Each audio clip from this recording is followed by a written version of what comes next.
पुणे विधान परिषदेच्या निवडणुकीत विक्रम काकडे बिनविरोध निवडून आले आणि त्यानंतर महाराष्ट्राच्या राजकारणात एकच प्रश्न विचारला जाऊ लागला. विक्रम काकडे बिनविरोध झाले, पण त्यामागे नेमकं कोण होतं? कारण शेवटच्या क्षणापर्यंत निवडणूक होणार हे जवळपास निश्चित मानलं जात होतं. महाविकास आघाडीने श्रीकांत पाटील यांना उमेदवारी दिली होती. भाजपमधील काही नेते नाराज होते. अपक्ष उमेदवार सुद्धा मैदानात होते. मग अचानक सगळे उमेदवार अर्ज मागे कसे घेतात? शरद पवारांसारखे लढाऊ नेते सुद्धा निवडणूक न लढवण्याचा निर्णय का घेतात? आणि राष्ट्रवादीत प्रवेश केल्यानंतर अवघ्या काही तासातच विक्रम काकडेंना उमेदवारी कशी मिळते? या सगळ्या प्रश्नांचं उत्तर एकाच नावात दडलंय आणि ते नाव म्हणजे संजय काकडे. नमस्कार, मी सारिका आणि तुम्ही पाहताय पॉलिटिकल महाराष्ट्र. आज आपण फक्त विक्रम काकडेंच्या विजयाची नाही, तर या विजयामागे उभे असलेल्या संजय काकडेंच्या राजकीय ताकदीची, त्यांच्या जुन्या संबंधाची आणि त्यांनी शरद पवार यांना तयार कसं केलं याची इनसाइड स्टोरी जाणून घेणार आहोत. मंडळी, विक्रम काकडे हे राजकारणात नवीन चेहरा असले तरी काकडे कुटुंब पुण्याच्या राजकारणाला काही नवं नाही. संजय काकडे यांनी गेली अनेक वर्ष पुण्यात राजकीय, सामाजिक आणि व्यावसायिक क्षेत्रात स्वतःचं मजबूत असं नेटवर्क उभं केलंय. भाजपच्या पुणे महापालिकेतील विस्तारामागे त्यांची महत्त्वाची भूमिका मानली जाते.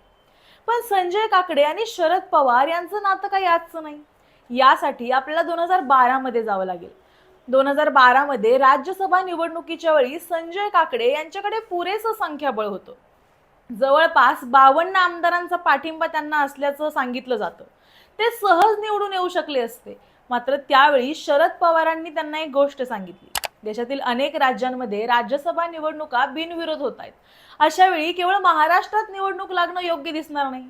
पवारांचं हे म्हणणं काकडेंनी मान्य केलं आणि त्यांनी माघार घेतली.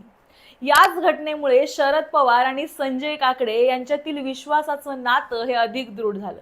त्यानंतर 2014 मध्ये संजय काकडे स्वतः राज्यसभेवर बिनविरोध निवडून गेले. आता 2026 मध्ये इतिहास जणू पुन्हा एकदा फिरून आला. फरक इतकाच आहे की यावेळी उमेदवार संजय काकडे नव्हते, तर त्यांचे पुत्र विक्रम काकडे होते. महायुतीमध्ये पुण्याची जागा राष्ट्रवादी काँग्रेसच्या वाट्याला आल्यानंतर उमेदवारासाठी अनेक नावांची चर्चा सुरू होती. सुनील टिंगरे यांच्यासह अनेक इच्छुक रेसमध्ये होते. मात्र पार्थ पवार आणि सुनेत्रा पवार यांचा पाठिंबा विक्रम काकडेंना मिळाला. विक्रम काकडे आणि पार्थ पवार यांची मैत्री ही जुनीच असल्याचं सांगितलं जातं. याच दरम्यान काकडे पिता पुत्रांनी भाजपला रामराम ठोकत राष्ट्रवादी काँग्रेसमध्ये प्रवेश केला आणि प्रवेशाच्या काही तासातच विक्रम काकडेंच्या नावावर उमेदवारीची मोहर लागली. पण खरी अडचण उमेदवारी मिळण्यात नव्हती. खरी अडचण होती निवडणूक बिनविरोध करण्याची. कारण महाविकास आघाडीनं श्रीकांत पाटील यांना मैदानात उतरवलं होतं. भाजपचे जिल्हाध्यक्ष प्रदीप कन यांनी सुद्धा अपक्ष अर्ज दाखल केला होता. त्यामुळे निवडणूक अटळ मानली जात होती. मात्र याच काळात संजय काकडे यांनी पडद्यामागे सूत्र हलवायला सुरुवात केल्याची चर्चा आहे. त्यांनी स्वतः शरद पवारांशी संपर्क साधला. विक्रम काकडेंना बिनविरोध निवडून देण्याची विनंती केली. पुण्याच्या राजकारणात अनावश्यक संघर्ष टाळावा असा संदेश दिला गेला. राजकारणात मतभेद असू शकतात, पण काही संबंध हे पक्षांच्या पलीकडचे असतात. शरद पवार आणि संजय काकडे यांच्यातील जुने संबंध याच ठिकाणी कामी आल्याचं बोललं जातं. आणि मग शेवटच्या दिवशी मोठी बातमी आली, ती म्हणजे महाविकास आघाडीचे उमेदवार श्रीकांत पाटील यांनी अर्ज मागे घेतल्याची. इतर उमेदवारांनी सुद्धा माघार घेतली आणि विक्रम काकडे यांचा बिनविरोध विजय निश्चित झाला.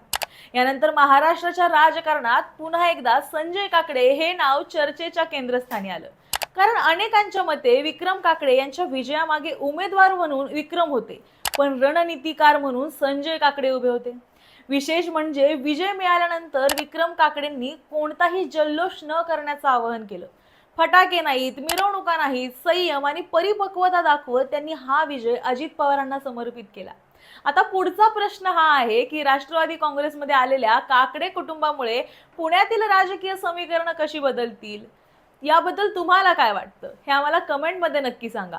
व्हिडिओ आवडला असेल तर लाईक करा, शेअर करा आणि पाहायला विसरू नका पॉलिटिकल महाराष्ट्र.